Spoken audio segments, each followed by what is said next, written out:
भरूच में जैन साध्वी जी भगवंतों के साथ आखिर क्या हुआ? विहार के दौरान जैन साध्वी जी भगवंत पर एक शख्स ने हमला किया। इस विषय को लेकर पूरे देश में जैन समाज में भारी आक्रोश है। पूरी जानकारी देखेंगे, साथ ही इस विषय की गंभीरता को देखते हुए कुछ पॉसिबल सॉल्यूशंस भी देखेंगे। तारीख 27 मई 2024 मंडे के दिन सुबह के समय में पूज्य आचार्य भगवंत श्री विजय नीति सुरेश्वर जी महाराज साहब के समुदाय के साध्वी जी भगवंत श्री मंगल वर्धना श्री जी महाराज साहब आदि 6 साध्वी जी भगवंत भरूच से देरोल के लिए विहार कर रहे थे।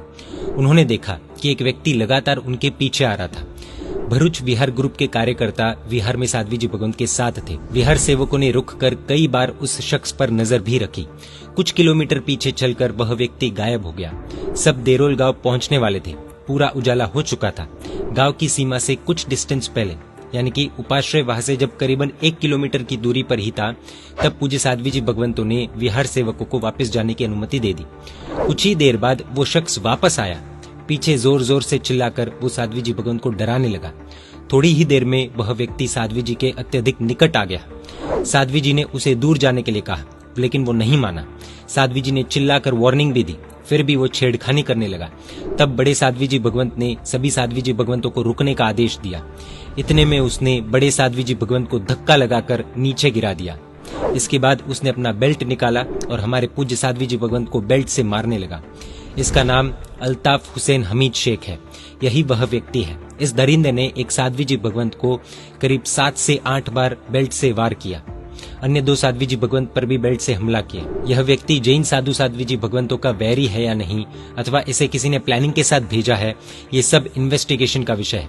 लेकिन ये जानकारी मिली है कि यह बदमाश मारते मारते गाली गलौज कर रहा था और ये बोल रहा था कि मैं सफेद कपड़े वालों को, यानी कि जैन महात्माओं को देखते ही मारूंगा। इस दौरान वहां से 3-4 बाइक सवार गुजरे, लेकिन किसी ने भी साध्वी जी भगवंत की सहायता नहीं की। तभी एक ठाकुर जाति का व्यक्ति सब्जी लेने भरूच जा रहा था। उसने जैन साध्वी जी भगवंत को ऐसी हालत में मार खाते हुए देखा तो वो रुका और उस बदमाश का प्रतिकार करने बीच में आया। इस बदमाश ने उस व्यक्ति को भी बेल्ट से पीटा। इतने में वहां पर लोग इकट्ठा होने लगे। तब वो बदमाश भाग निकला। इन ठाकुर लोगों ने उसकी चारों ओर खोजबीन की। आखिरकार देरोल चौराहे पर वो पकड़ा गया। लोगों ने उसकी खूब पिटाई की। फिर पुलिस को बुलाया गया। पुलिस उसे गिरफ्तार कर भरूच लाई है। स्थानिक श्रावकों ने कानूनी कार्यवाही की जिम्मेदारी संभाली है। कई धाराओं के तहत एफआईआर भी की गई है। पुलिस ने साध्वी जी भगवंतों के बयान भी लिए हैं। ठाकुर समाज के और अन्य लोगों ने समय पर पहुंचकर अगर सहायता नहीं की होती तो साध्वी जी भगवंत के साथ बहुत बड़ी अनहोनी घटना घट सकती थी। कई अज्ञानियों का कहना है कि ये व्यक्ति मनोरोगी है अथवा पागल है, लेकिन ऐसा बिल्कुल भी नहीं है। यह मारपीट उसने जानबूझकर की है। वो बार बार कह रहा था कि सफेद कपड़े वालों को मैं मारूंगा, यानी कि ये सब कुछ पूरी तरह से प्लान्ड था। इसके पीछे और भी कई लोग हो सकते हैं। ऐसी भी शक्तियां हो सकती है जो जैन साधु साध्वी जी भगवंत से नफरत करती हो। और ये भी हो सकता है कि यह व्यक्ति अकेला न हो, क्योंकि इस तरह से टारगेट करके अटैक करना कोई एक व्यक्ति का काम नहीं लगता। इस बदमाश को पागल मानना हमारी मूर्खता होगी, बहुत बड़ी भूल होगी। इसने पीछा किया, गायब हुआ। जैसे ही विहार सेवक निकले फिर से आया और फिर मारपीट की। लोग इकट्ठा हुए तो फिर से भाग निकला। इतना दिमाग एक पागल व्यक्ति का नहीं चल सकता। कॉमन सेंस है। इस नफरत के पीछे कौन कौन है, सभी पर कार्रवाई की हम मांग करते हैं। हमारी पुलिस प्रशासन से और गुजरात सरकार से मांग है कि इस बदमाश व्यक्ति के खिलाफ कड़ी से कड़ी कार्रवाई होनी चाहिए। साथ ही इसके साथ और कौन कौन व्यक्ति है और इसके मन में नफरत घुलने वाले कौन है, वो भी जानना हमारे लिए अत्यंत जरूरी है। ऐसे सभी लोगों पर कड़ी से कड़ी कार्रवाई कर उन्हें सजा दिलवाई जाए। हमारे पूज्य साधु साध्वी जी भगवंत ब्रह्मचर्य का पालन करते हैं। साध्वी जी भगवंत पुरुष को टच भी नहीं करते और इस बदमाश ने उनको हाथ लगाने की हिम्मत की है। अगर सुनसान रोड होता तो साध्वी जी भगवंत के शील की रक्षा पर भी प्रश्न आ सकता था। विषय की गंभीरता को सभी को समझना होगा। हमें ये भी जानकारी मिली है कि इस तरह विहार में अनेकों बार छेड़खानियां होती रहती है। हमारे साध्वी जी भगवंत चुपचाप सहन कर लेते हैं, लेकिन हम ये सहन नहीं करेंगे। जैन समाज अहिंसक जरूर है, लेकिन कायर नहीं। पुलिस ने तुरंत गिरफ्तार किया है, लेकिन हमारी मांग है कि इसके पीछे डेप्थ में इन्वेस्टिगेशन हो और सच सभी के सामने लाया जाए। कुछ संदेश हम जैनों के लिए भी है। प्लीज इसे विवेक के साथ समझने का प्रयास कीजिएगा।